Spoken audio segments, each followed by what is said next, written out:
Hello friends, welcome to Mannai Sai kitchen. எல்லோரும் எப்படி இருக்கீங்க? இன்றைக்கி நம்ம வீட்டில் ஒரு சின்ன விருந்துங்க. ஒரு 20 பேருக்கு நான்வெஜ் சமையலுங்க. அதுக்காக தான் அந்த வேலையெல்லாம் இப்போ பரபரப்பாக நடந்துக்கிட்டு இருக்கு. கறி குழம்புக்கு மட்டன்லாம் வேக வச்சாச்சு. எண்ணெய் ஊற்றி வெங்காயம் போட்டு வதக்கிக்கிட்டு இருக்கேங்க. இது நல்லா கொஞ்சம் வதங்கணும். வதங்கினதுக்கப்புறம் நம்ம தக்காளியை பேஸ்ட்டாக அரைச்சி ஊற்றிடலாங்க. ஏன்னா கொஞ்சம் அவசரத்துக்கு கிடுகிடுன்னு செய்கிறதுனால வேண்டி தக்காளியை போட்டு நம்ம வதக்கிறப்ப இன்னும் கொஞ்சம் நேரம் எடுக்கும். அதனால் வேண்டின்னு தக்காளியை அரைச்சி போட்டுக்கலாம். அப்புறம் இஞ்சி பூண்டு பேஸ்ட்டு ரெடியாக இருக்குது. தேங்காய், சோம்பு, ஒரு 10 முந்திரி பருப்பு போட்டு அரைச்சி வச்சுருக்கேங்க. அது ரெடியாக இருக்குது. இப்போ வெங்காயம் நல்லா வதங்கினோன்னே நம்ம அடுத்தடுத்து ஒன்று மேலே ஒன்றா சேர்த்துக்கலாங்க. எல்லோரும் கெஸ்ட்டெல்லாம் வந்துக்கிட்டு இருக்காங்க. வரங்காட்டி நம்ம எல்லாத்தையும் ரெடி பண்ணி வச்சிடலான்ட்டுங்க. அடுத்தது இப்போ தக்காளி பேஸ்ட்டு ஊற்றுறேங்க. ஊற்றி நல்லா அதுவும் நல்லா வதக்கிட்டு அது நல்லா வதங்கினதுக்கப்புறம் ஒன்று மேலே ஒன்றா நம்ம போட்டுக்கலாங்க. கேஸ் நல்லா வேகமாக தான் வச்சுருக்கேனா இல்லை சிம்மில் வச்சுருக்கேனாங்கிறதுக்காக அப்படி பார்த்தேங்க. மஞ்சள் தூள் போட்டுக்கலாம். காரத்துக்கு ஏற்ற மாதிரி மிளகாத்தூள். ஒரு 2.5 கிலோ மட்டன் அப்படிங்கிறதுனால வேண்டி நான் வீட்டு மிளகாத்தூள் தாங்க ஒரு 5 ஸ்பூன் போல் நான் போட்டேங்க மிளகாத்தூள். அப்புறம் மல்லித்தூள் அதுக்கு டபுள் மடங்காக இருக்கட்டும், அதனால வேண்டி ஒரு 10 ஸ்பூன் போட்டிருக்கேங்க. அதுக்கு அடுத்தது இஞ்சி பூண்டு பேஸ்ட்டுங்க. இஞ்சி பூண்டு பேஸ்ட்டு ஒரு 7 ஸ்பூன் வாக்கில் போட்டிருக்கேங்க. போட்டு ஏன்னா 2.5 கிலோ இல்லைங்களா, அதுக்கு தகுந்த மாதிரி நம்ம இஞ்சி பூண்டு இதெல்லாம் போட்டோம்னா தான் அந்த கறி குழம்பு நல்லா டேஸ்ட்டாக இருக்கும். அதுக்காக வேண்டின்ட்டு இது நல்லா போட்டு எல்லாத்தையும் நல்லா போட்டு வதக்கணுங்க. வதக்கிட்டு அப்புறம் வேக வச்ச கறியை அள்ளி அதில் போட்டுடணுங்க. போட்டு அதையும் போட்டு நல்லா வதக்கணுங்க. நம்ம பெரிய குண்டானில் வைக்கிறதுக்கு 10 லிட்டர் குக்கருங்கிற வாசி சரி அதிலே வேக வச்சு அதிலே குழம்பு வச்சுருவோம். ஏன்னா அடுத்தது மீன் குழம்பு, கோழி வறுவல் எல்லாம் இருக்கிறதுனால வேண்டி வெறும் ஆட்டுக்கறி குழம்பு மட்டும் இல்லைங்க. அதனால் வேண்டி சரி குக்கர்லேயே வச்சுருவோம், அதுவே போதுமானதாக இருக்கும் அப்படின்ட்டு.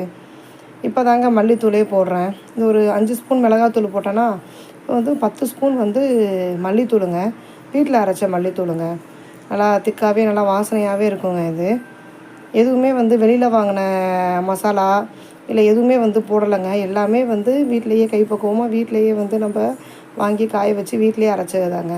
அப்புறம் மீதி தண்ணியை மேலே கொஞ்சம் ஊற்றியாச்சுங்க. ஊற்றி இதை நல்லா இப்போ வதக்கிட்டு அது நல்லா இப்போ வேக விடணுங்க. கொஞ்சம் நேரத்துக்கு நல்லா வதக்கிட்டு கொஞ்சம் நேரம் அது வேக விடணும். மற்றபடி மீன் குழம்புலாம் ரெடி பண்ணியாச்சுங்க. அந்த வீடியோ எடுக்க முடியல, பரபரப்பாக இருந்துச்சு. பின்னாடி கொல்லையில் வச்சு அடுப்பு வச்சு நாங்கள் அதை செஞ்சதுனால அந்த வீடியோ எடுக்க முடியலங்க. அதனால தான் இந்த மட்டன் வீடியோ போடுவோம், மட்டன் குழம்பு வீடியோ போடுவோம் அப்படின்னு இது எடுத்தோங்க. தண்ணி ஊற்றியாச்சு. இதை நல்லா கொதி வரணுங்க. கொதி வந்ததுக்கப்புறம் மேற்கொண்டு என்ன பண்ணலான்னு முள்ளங்கி ஒரு 300 கிராம் முள்ளங்கி எடுத்து நல்லா க்ளீன் பண்ணிவிட்டு நல்லா அதை கட் பண்ணி வேக வச்சுருந்தேங்க. அப்படியே நம்ம போடலாங்க. எண்ணெயில் போட்டு வதக்கிட்டும் போடலாம், நல்லா தான் இருக்கும். நான் எப்போவுமே கறி குழம்புக்கு இந்த பொரிச்ச குழம்புக்கெல்லாம் முள்ளங்கியை இப்படி வேக வச்சுட்டு அந்த தண்ணியை ஃபில்ட்ரு பண்ணிவிட்டு தாங்க போடுவேன். அந்த ஒரு மாதிரி ஸ்மெல் இருக்கும் இல்லைங்களா, அது இல்லாமல் இருக்கும். அதுக்காக வேண்டிய போடுவேன். சீக்கிரமாக வெந்துருங்க. ஒரு கொதிச்சிருச்சு அப்படின்னா போட்டோம்னா கொஞ்சம் சீக்கிரமாக வெந்துடும். அதுக்காக தாங்க அந்த மாதிரி நான் போடுறது.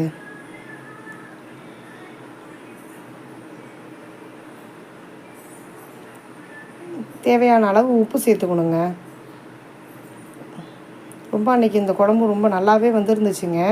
20 பேருக்கு செய்கிறோமே எப்படி இருக்க போதோ அப்படின்னு ஒரு பயம் இருந்துக்கிட்டே இருந்துச்சு. ஆனால் எல்லாமே கரெக்டாகவே வந்துருச்சுங்க. நம்ம வீட்டில் ஒரு 5 பேருக்கு செய்கிறோமா, அதை அப்படியே டபுளாக அப்படியே நம்ம கூட்டிக்க வேண்டியதாங்க. கூட்டி அப்படியே செஞ்சுக்க வேண்டியதாங்க. இதை செஞ்சேன். எல்லாமே கரெக்டாகவே வந்துருச்சுங்க. இப்போ நல்லா இது பண்ணி விசில்லாம் போடலைங்க, சும்மா மூடி தான் வச்சுருந்தேன். இப்போ நல்லா கொதிச்சிக்கிட்டு இருக்கிறப்ப தான் லாஸ்ட்டாக இப்போ பட்டை, கிராம்பு, ஏலக்காய், வெங்காயம் இது எல்லாத்தையும் போட்டு தாளித்து ஊற்றுறேங்க. இது மட்டன் கொழுப்பு ரசங்க. நான்வெஜ்ஜு சாப்பிட்றவங்க எல்லோரும் மோர் ஊற்றிக்க மாட்டாங்களே இல்லைங்களா, ஏன்னா மீன் இருக்குது, மீன் குழம்பு இருக்குது, கறி குழம்பு இருக்குது, சிக்கன் இருக்கிறதுனால வேண்டி அதுக்காக வேண்டிட்டு அது கொஞ்சம் ரசம் அது ரசத்துக்காக கலந்து வச்சுருக்கேங்க. இது தாளித்து கொட்டியாச்சுங்க. மட்டன் வந்து தாளித்து கொட்டியாச்சு. அது நல்லா கொதித்து அப்புறமேலு இறக்க வேண்டியதாங்க அதை. 20 பேருக்கு நல்லாவே போதுமானதாகவே இருந்துச்சுங்க. மீதியே வேறு இருந்துச்சுங்க. குழம்பு ரொம்ப நல்லா வந்துருந்துச்சு. சாப்பிட்றவங்க எல்லாருமே நல்லா இருக்குன்னே சொன்னாங்க.